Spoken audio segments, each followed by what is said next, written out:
Hello, everybody, and welcome to Mondoid, your one-stop shop for all things Project Zomboid. And this week's blog is interesting. It's something a lot to talk about.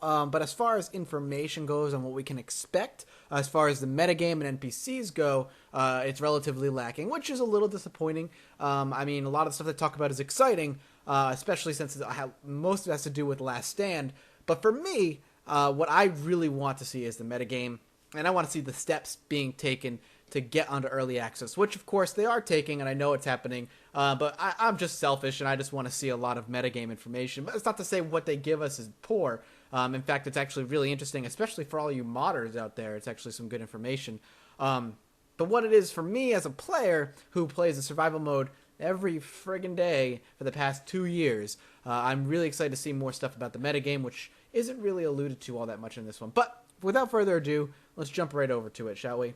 Let's turn around. So right here we have Romaine. Romaine is one of the modders turned kind of dev, I guess, that works with the Indie Stone.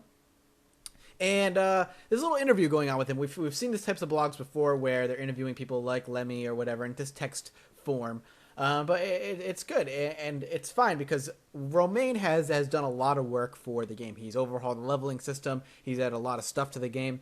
And basically they're just talking about what he's bringing to the table in the next few days, and what bug fixes he's bringing to the game in general.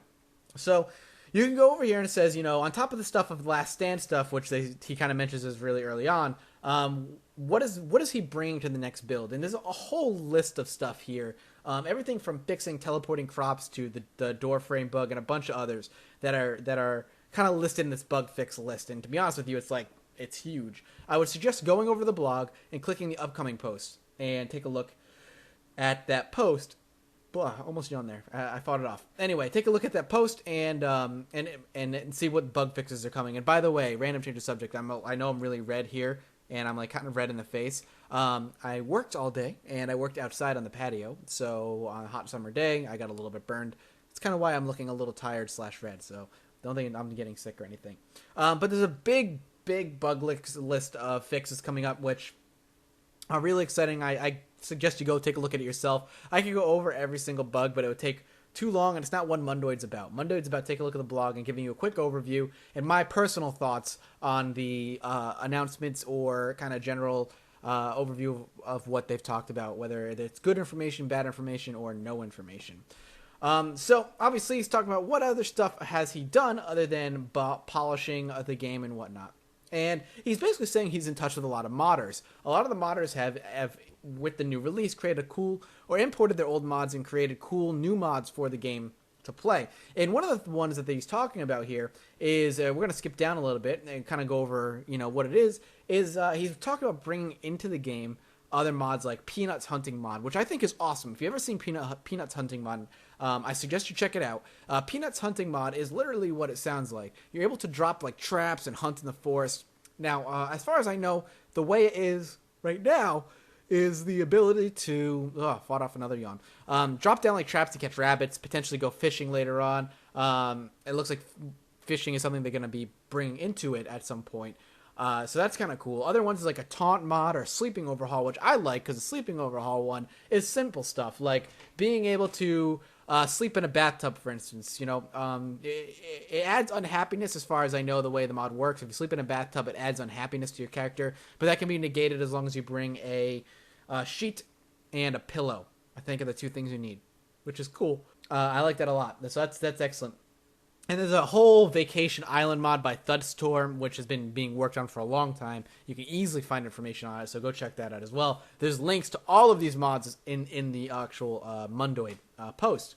But the big meat of this post, the stuff that you really want to see, is what he's introducing to Last Stand and why they're actually focusing on talking about Last Stand in this Mondoid.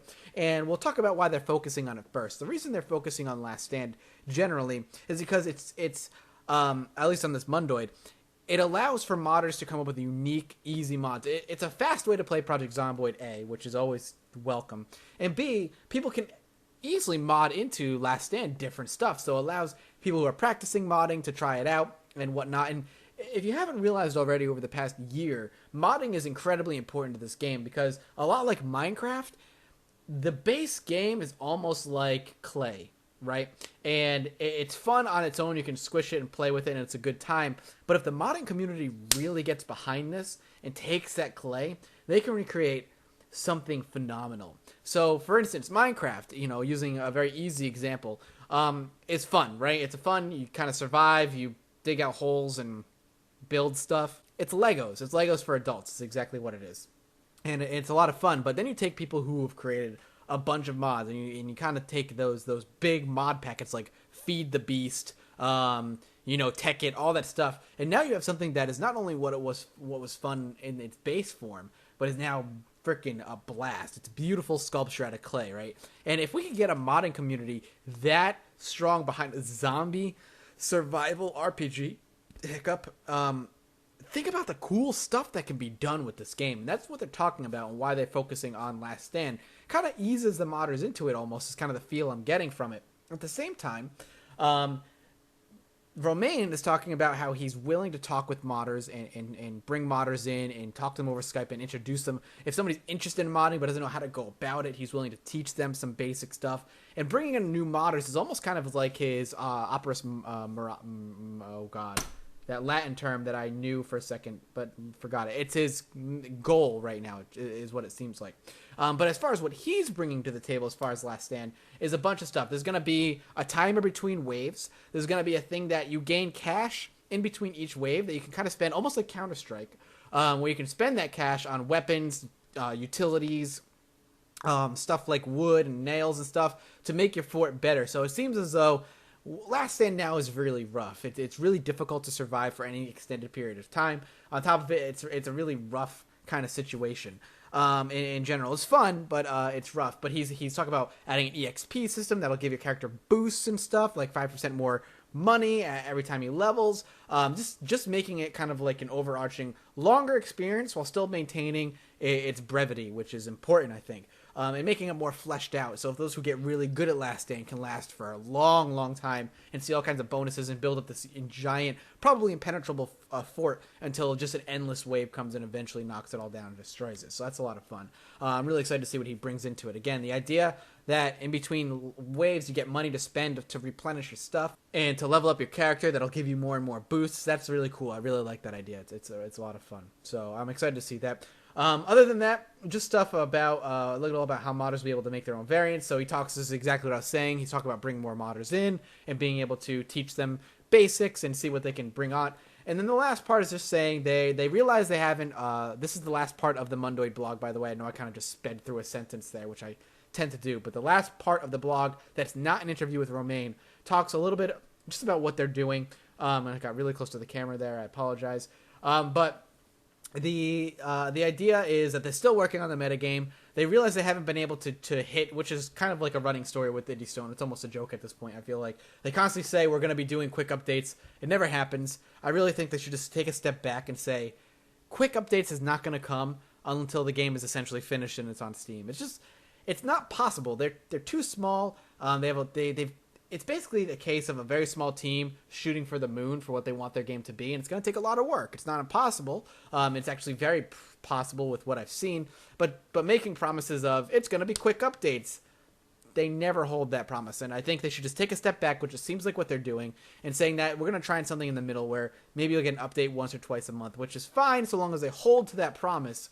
We all know how that tends to work out, but anytime they say we're going to do quick updates, which we've heard them say 2 or 3 or 4 times, never works out. Don't expect it. As long as we don't have another year of no updates, then I'll be happy. But what we're seeing now is them saying that we're going to try and do something in the middle, maybe once or twice a month, depending.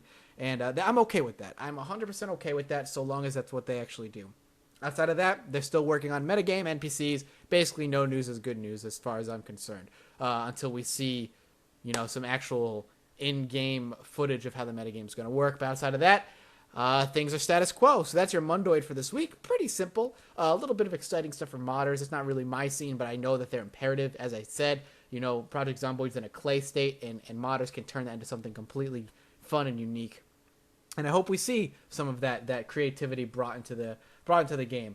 But if you're one of those once a weekers, I will see you next week. If not, I will see you later today. There's a really, really special episode of Payday the Heist going up today, so keep an eye out for that, as well as more Rogue Legacy, and maybe even Prison Architect if I end up getting that up today too. I have it recorded, it's rendered, it's done. I just got to upload it. But thank you guys so much for watching, and as always, if you enjoyed it, make sure you subscribe and like and follow, all that good stuff. And until then, I will see you all next time.